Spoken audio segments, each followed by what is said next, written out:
लेकिन एक बात जान लेना, माता पिता भी अपने बच्चों को देखना चाहते हैं, देखना चाहते हैं। तो मेरे बंधुओं, तुम जो सोचते हो, जो देखना चाहते हो, मैं भी देखना चाहता हूँ। जो गति तोरा सो गति मोरा, जो गति तोरा सो गति मोरा, मैं भी वो देखना चाहता हूँ। तो मेरे बंधुओं, मैं कल सबसे मिलूंगा और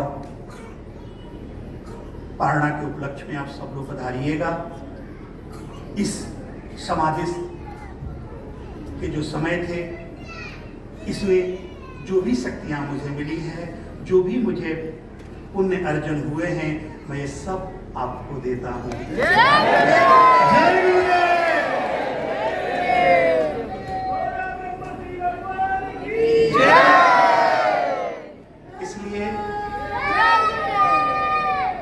इसलिए मैं पाने के लिए संत नहीं हुआ। मुझे पाना कुछ बाकी नहीं है। क्या आध्यात्मिक क्षमता हो, क्या आर्थिक चीज हो, कुछ भी बाकी नहीं हुआ है। मैं सब कुछ पा लिया, इसीलिए संत हुआ हूँ। अब देना बाकी है, पाना बाकी नहीं। अब देना बाकी है और मैं देना चाहता हूँ। और विश्वास रखना, थोड़ा देर हो सकता है, लेकिन अंधेर नहीं है। मैं हमेशा आपसे कहता हूँ कि द्रौपदी जो है, द्रौपदी नहीं, रुक्मिणी कृष्ण से पूछती है कि ए कृष्ण, तेरा मित्र है सुदामा और इतने कष्ट में है, तुम उन कष्टों से क्यों नहीं निकालते हो? और उसकी पत्नी रोज प्रार्थना करती है कि भगवान आएगा, हमारे दुख को दूर करेगा, परमात्मा हमारे दुख को दूर करेगा। और मैं तो जानती हूँ कि तुम ही परमात्मा हो, और आ भी गए हो, और आए ही नहीं, उसका मित्र भी हो गए हो। तो तुम मित्र हो, उसके साथ हो, फिर भी उसको तकलीफ है, दुख है, इतने कष्ट में है, तुम क्यों नहीं करते हो? क्या लीला है? तो कृष्ण ने कहा कि रुक्मिणी, जहां तक तुम्हें दिख रहा है वहां तक मुझे भी दिख रहा है, लेकिन एक मुश्किल है कि मुझे उसके आगे भी दिख रहा है और पीछे भी दिख रहा है, जो तुम्हें नहीं दिख रहा है, जो तुम्हें नहीं दिख रहा है। ये एक बुद्धि माता के श्राप था कि तुम जन्मों जन्म तक, 9 जन्मों तक तुम भिखारी कंगाल हो जाओगे। और उस श्राप को सुदामा ने स्वयं ले लिया और मुझे नहीं दिया। तो मैं चाहता हूं कि मेरे आंखों के सामने ये अपने 9 जन्मों के पाप को, कष्टों को काट ले, और फिर जब मैं राजा बनाऊं तो राजा का राजा रहे, फिर राजा बनते जाए, जन्मों जन्मों के दुखों को काट ले। तो मेरे बंधुओं, बहुत बार हम दूसरे जन्मों के कर्मों को काटते हैं, बहुत बार दूसरे जन्म कर्म हमारे हावी होते हैं, और जिसको दिखता है तो दूसरे जन्म के कर्मों को अगर वो नहीं काटे तो फिर अगला जन्म में काटना होगा। मैं सोचता हूँ कि मेरे आंखों के सामने तुम उन कर्मों को काट लो, और फिर से जब राजा बनो तो यहाँ भी राजा और वहाँ भी राजा, वहाँ भी राजा।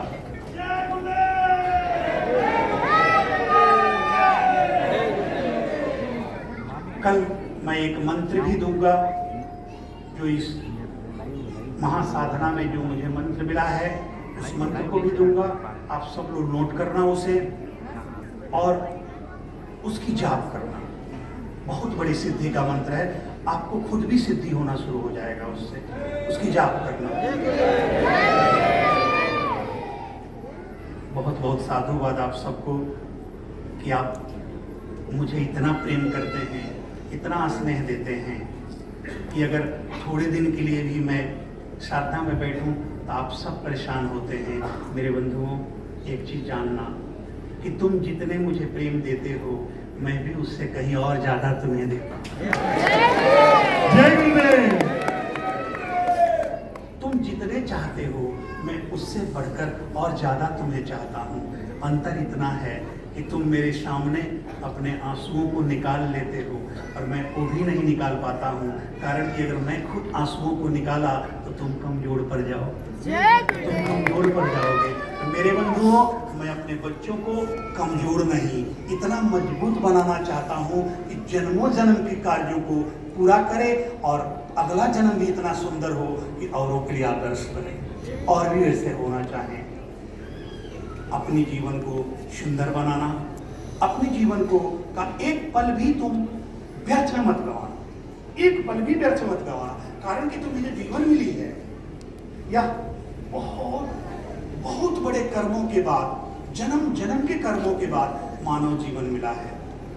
एक गांव में एक बहुत बड़ा सेठ हुआ करता था, सेठ हुआ करते थे। तो उनकी बहुत धनाढ्य थे, बहुत धनाढ्य थे। समय ऐसा आया कि उनके सारे धन खत्म हो गए, वो गरीब हो गए। और मेरे बंधुओं कहते हैं कि अमीरी के सेतु पर उनपती और फनपती हुई सुनहरी घास सबको सुभाने लगते हैं, सबको सुंदर लगते हैं, लेकिन अमीरी के कब्र पर पनपती हुई गरीबी बड़ी बुरी होती है, वो किसी को अच्छा नहीं लगता है। तो गरीब हो गए, गरीब हो गए तो उनकी पत्नी ने एक दिन कहा, तुम इतने गरीब हो गए हो, एक काम करो, यहाँ का जो राजा है वो तो तुम्हारा मित्र है, एक बार जाओ ना, वो तुम्हारी मदद करेगा, निश्चित तो तुम्हारी मदद करेगा, एक बार जाकर के तो देखो, जाओ एक बार। सेठ ने कहा कि नहीं, हम बच्चे थे तो एक दूसरे के मित्र थे, आज राजा इतने बड़े हो गए, मुझे पहचानेंगे भी नहीं, क्या पता है, तो मैं क्यों जाऊं? तो पत्नी ने कहा नहीं, तुम जाके देखो, राजा तुम्हें जरूर पहचानेंगे, तुम्हें जरूर पहचानेंगे राजा। तो उस सेठ ने अपनी पत्नी का बात माना और जाकर के राजा के यहाँ गया। तो दरबारियों ने अंदर नहीं जाने दिया। उसने अपना नाम बताया कि मेरा ये नाम है, अब राजा से कहना। जब ये नाम सुने तो राजा खुद चल कर आए और उस सेठ को लेकर गए और अपने बगल के कुर्सी पर बैठा दिए। सभा लगी थी, बात बीत गई। रात्रि के समय राजा ने कहा कि तुम्हारी स्थिति मुझे अच्छी नहीं लग रही है, क्यों, ये तकलीफ क्यों आए? तो उसने सब बातें बताई।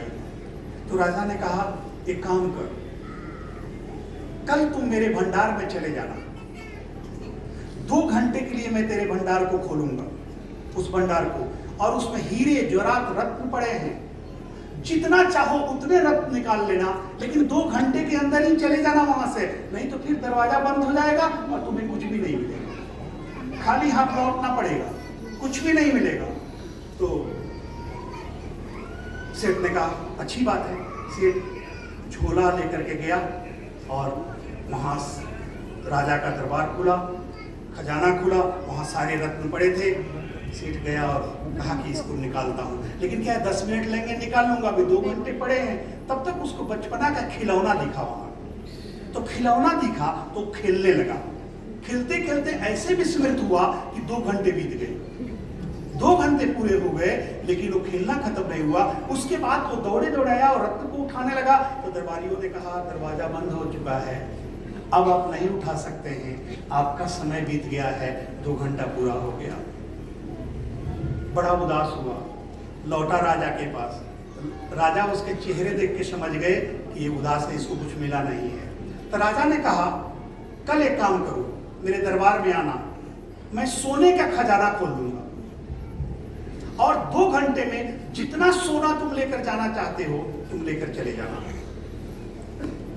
राजा ने बड़े बड़े झोले लिए और आए और कहा ऐसा करता हूं कि सोना भर लेता हूं, नहीं तो हमेशा कल रत्न छूट गया। तो उसने कहा कि झोले में सोने उठाए, भरे और रखा।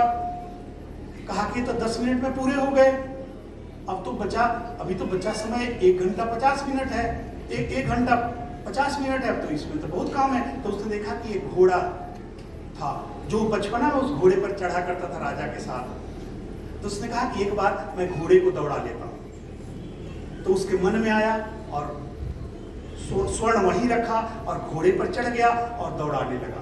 और वो घोड़ा हवा से बात करने लगा, इतना दूर चला गया वो घोड़ा, एक कंट्रोल भी करना चाहे तो नहीं हो कि लौटते लौटते 2 घंटा 10 मिनट हो गया, वो नहीं पहुंच पाया और दरवाजा बंद हो गया और सोना अंदर का अंदर ही रह गया। फिर वो लौटा, अब राजा से आंख भी नहीं मिला पा रहा था, कारण कि वो समझ गया था कि अब गलती मेरी है, राजा कितना देगा। लेकिन फिर भी राजा ने उसे देखा और कहा तो ये तो फिर भी दुखी रह गया, कुछ भी नहीं उठा पाया, कुछ भी नहीं उठा पाया। तब कल उसने कहा कि एक काम करना, कल तुम मेरे खजाना में जाओ और चांदी का खजाना खुलेगा, जितना मन करे उतना भर लेना, जितना मन करे उतना भर लेना। उसने कहा ठीक है। उसने बोरे लाए, 5-7 बड़े बड़े बोरे लाए और कहा आज मैं ये गलती नहीं करूंगा, आज मैं खजाना लेकर ही जाऊंगा।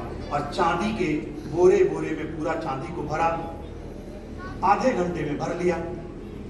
जब निकलने लगा तो एक जाल लगा था उस दरवाजे के पास और उसमें लिखा था कृपा करके तुम हाथ मत अटकाना, हाथ मत डालना, अगर हाथ डालोगे तो उलझ जाएगा और उलझ जाएगा तो सुलझाने में बहुत समय लगेगा, नहीं भी उलझ सकता है, इसलिए हाथ मत डालना। उसने उस व्यापारी ने सोचा ये क्या है, हाथ डालने से उलझ कैसे, तो जाल है, मैं तो बोरा में भर ही लिया हूं, एक बार देखता हूं। उसको टच किया, छुआ, हाथ उलझ गया। अब दूसरे हाथ से सुलझाने जाए वो भी उलझ गया, अब दोनों हाथ उसमें फंस गए। अब उसको सुलझाते सुलझाते ऐसे हुआ कि 2.5 घंटा बीत गया, 2 घंटा 30 मिनट बीत गया और वो सुलझा नहीं पाया। फिर से वो दरवाजे बंद हो गए और चांदी न मिले। अब तो वो सोचा कि बिना राजा को देखे ही मैं भाग जाऊं, कितना शर्म की बात है, राजा ने इतनी मेहनत, इतना मेरे लिए किया और मैं इतना अभागा हूं कि कुछ भी नहीं ले पाया। राजा जान गया इस बात को, फिर उसको बुलाया, कहा कि जा, हो सकता है सोना चांदी जेवरात तुम्हारे भाग्य में नहीं है, लेकिन जा एक काम कर, कल मैं तांबे का गोदाम खोल देता हूं, जितना तांबा मन करे उतना भर लेना, जा। तो उस व्यक्ति ने कहा ठीक है महाराज। तो कल होकर के उसने क्या किया कि बड़े बड़े 2 गाड़ियां लेकर आए और उसमें बड़े बड़े 20 बोरे लेकर आए और कहा कि अब तो मैं भरूंगा और कोई गलती नहीं करूंगा। उसने बोरे में भरा और उठा करके अपने गाड़ियों में लादने लगा। तो 10 लादा था, तब तक उसके कमर में दर्द आए। तो उसने कहा ये दर्द आया है, तो बड़ा तकलीफ है। वो देखा कि वहां एक बिछावन लगा हुआ है सुंदर। तो उस आदमी ने सोचा कि राजा हो सकता है मेरे लिए लगाया हो, थक जाऊंगा, इतना ढो करके तो आराम कर लूंगा। वो क्या किया, यही सोच करके उस बिछावन पर सोया अपने थकान मिटाने के लिए। अब सोया तो 3 घंटा सोए रह गया, नींद ही नहीं। अब ऐसा हुआ, फिर से वो दरवाजा बंद हो गया, उसके सामान अंदर चला गया। Don't waste time. Don't waste और राजा को भी नहीं देखा, No लालच, पीछे पाँव वक्त भागा, की अहमियत। भागते चला गया अपने घर और अपनी पत्नी से कहा कि मेरे भाग्य में भी कुछ भी नहीं है, राजा ने सब कुछ दे दिया, तब भी मैं खाली हाथ लौट कर आया हूँ। तो उसकी पत्नी ने पूछा हुआ क्या, तो ये बातें हुई। मेरे बंधुओं, ये कोई एक सेठ की कहानी नहीं है, ये हम सबकी कहानी है। ये सिर्फ एक सेठ की कहानी नहीं है, ये हम सबकी कहानी है। मैं सुना हूं कि एक बार चाणक्य ने एक व्यक्ति से पूछा कि कहां जा रहे हो, तो उसने कहा पता नहीं। तो कहां जाओगे, तो उसने कहा पता नहीं। कहां से आ रहे हो, तो बोला कि पता नहीं। तुम कौन हो, तो बोला कि पता नहीं। तुम किस लिए जा रहे हो, तो उसने बोला कि पता नहीं। तो तुम्हें समय का महत्व भी पता है, तो बोला पता नहीं। तो चाणक्य ने कहा तो कुछ भी पता नहीं है तो फिर भी जीते जा रहे हो। तो उसने कहा कि संसार के 700 करोड़ को कुछ भी पता नहीं है फिर भी जीते जा रहा है, उसके पीछे मैं भी जीते जा रहा हूं। कुछ भी पता नहीं है। मेरे बंधुओं, तेरे जीवन का एम पता नहीं। तुम धन कमाते हो और कमाते कमाते जाते हो, एक समय ऐसा आता है कि सब कुछ छोड़कर चले जाते हो। इस दुनिया में एक भी व्यक्ति का नाम बताओ कि जो 100-200 करोड़ अपने साथ लेकर गया हो, 1 रुपया भी साथ लेकर गया होगा। मेरे बंधुओं, अगर तुम्हारे गले में सोने का चैन है तो जो तुम्हारा सबसे नजदीक है पहले वही निकालेगा, वो भी नहीं जाने देगा कि जाके क्या होगा। तो ये सब हमारे जीवन का घटना है। बचपना हम खेल में गंवा देते हैं, जवानी हम दौड़ धूप में गंवा देते हैं, यहाँ दौड़ते वहां दौड़ते कमाने में। थोड़ा और बड़े होते हैं, परिवार होता है, शादी ब्याह होता है, तो हम उस जाल में एक हाथ डालते हैं और एक दो बच्चा होता है तो दूसरा हाथ डालते हैं, उसी जाल में फंसे रह जाते हैं गृहस्थ आश्रम के। और जो चौथी घटना है बुढ़ापा की, कमर में दर्द और बीमारियां शुरू होती है तो सोकर गंवा देते हैं, चारों पंथ हमारा ऐसे ही चला जाता है। मेरे बंधुओं, तुम उसको मत गंवाना, कारण कि तुम आ गए हो और उस दरवाजे पर आ गए हो कि जहाँ उसको पार करने की बातें सिखाई जाती है, तो बिन सीखे मत जाना, उसको सीख करके ही जाना। जय गुरुदेव। उसको पूरा करके ही जाना मेरे बंधुओं, कारण कि अब यहाँ न मिला तो फिर कहाँ मिलेगा। अब अगर यहाँ न मिला तो फिर कहाँ नहीं मिलेगा। कहाँ मिलेगा। आपके पास तो वह करके जाना, अपनी विश्वास और भक्ति बनाए रखना, जीवन में हर खुशियां परमात्मा आपको दे और आनंद के तरफ।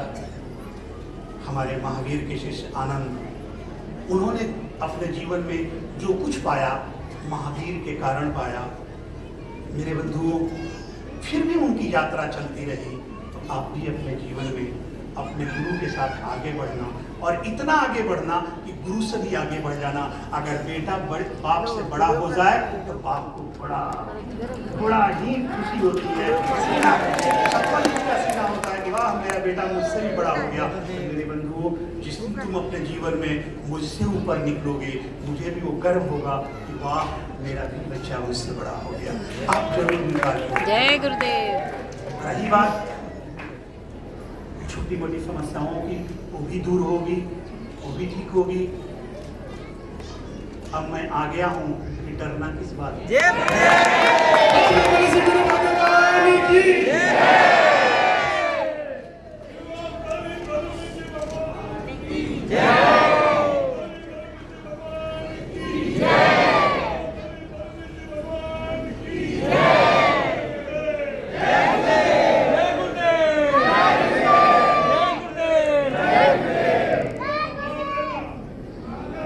Why you fear?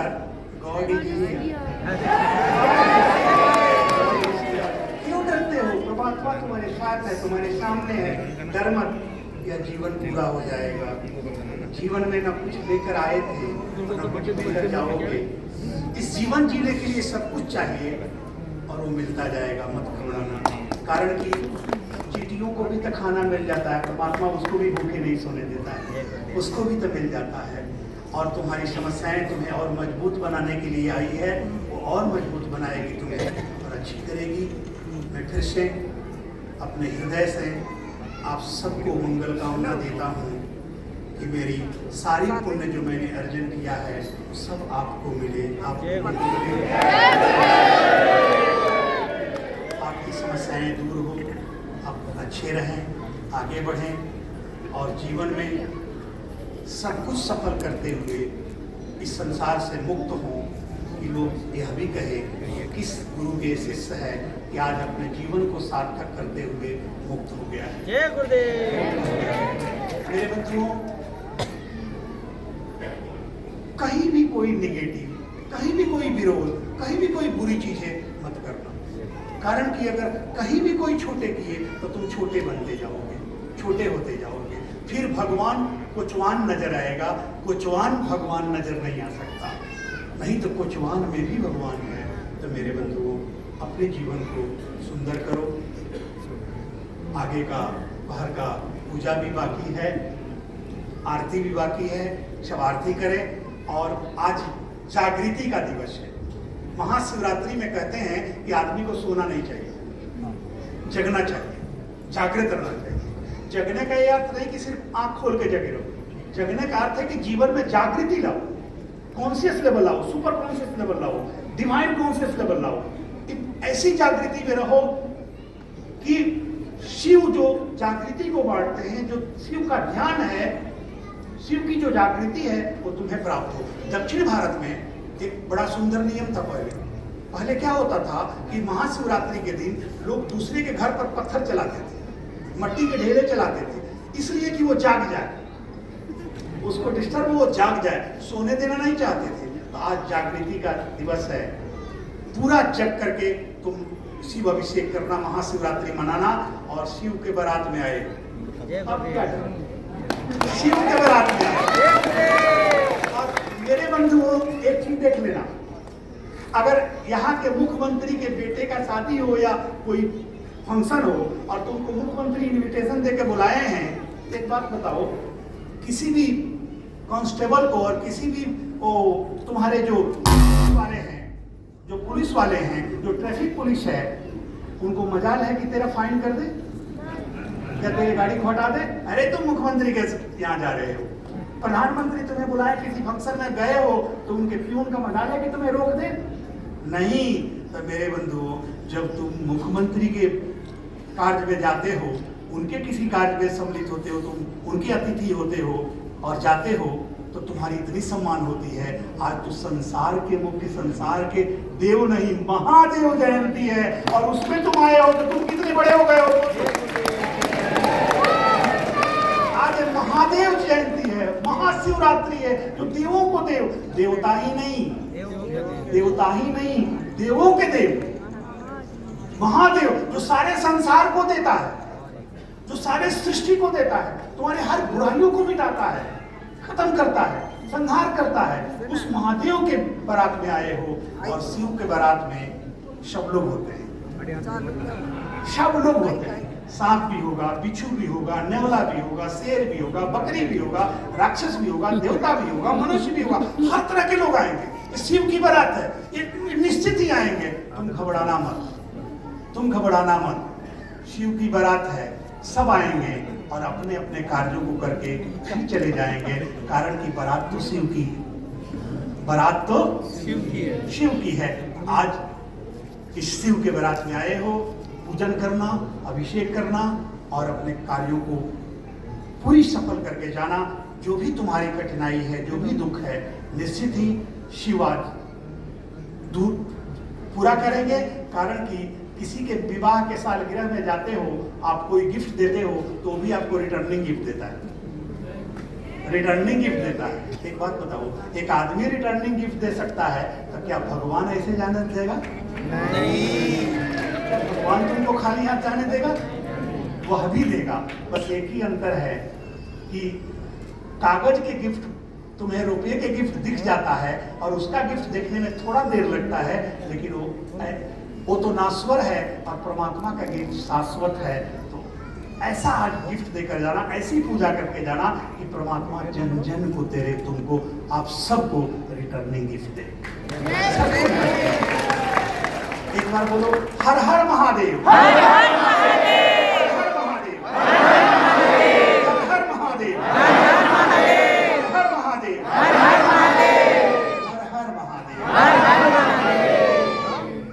Her Mahadev, her Mahadev.